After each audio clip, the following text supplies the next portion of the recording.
ইসলাম ধর্মে পরিবেশের গুরুত্ব অত্যন্ত বেশি। আমাদের পবিত্র কোরআন এবং হাদিসে এর স্পষ্ট নির্দেশনা দেওয়া হয়েছে। আল্লাহ তাআলা আমাদের সৃষ্টিকর্তা এবং তিনি সমগ্র বিশ্বজগতের রক্ষক।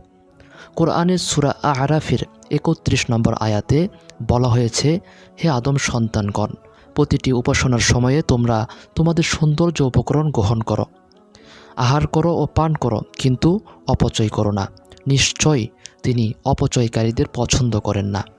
এছাড়াও হাদিসে পরিবেশের প্রতি যত্নশীল হওয়ার নির্দেশ দেওয়া হয়েছে।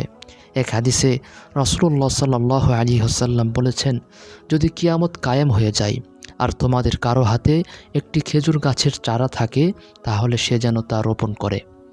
আজকের বিশ্বে জলবায়ু পরিবর্তন, বন নিধন, দূষণ এবং প্রাকৃতিক সম্পদের অব্যবস্থাপনার ফলে পরিবেশ সংকটের মুখোমুখি। এই সংকট থেকে উত্তরণের জন্য ইসলামের নির্দেশনাগুলো আমাদের জন্য অত্যন্ত সহায়ক হতে পারে। ইকো ইসলাম আমাদের শেখায় যে আমরা পরিবেশের অংশ এবং আমাদের দায়িত্ব পরিবেশকে রক্ষা করা।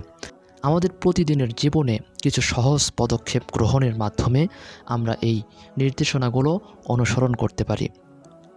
আমরা প্লাস্টিক, কাগজ এবং অন্যান্য পুনর্ব্যবহারযোগ্য উপকরণ পুনর্ব্যবহার করতে পারি। বেশি বেশি গাছ লাগানো এবং বন সংরক্ষণ করতে পারি। পানির অপচয় রোধ করতে পারি এবং পানি সংরক্ষণ করতে পারি। বিদ্যুৎ এবং জ্বালানির অপচয় রোধ করতে পারি।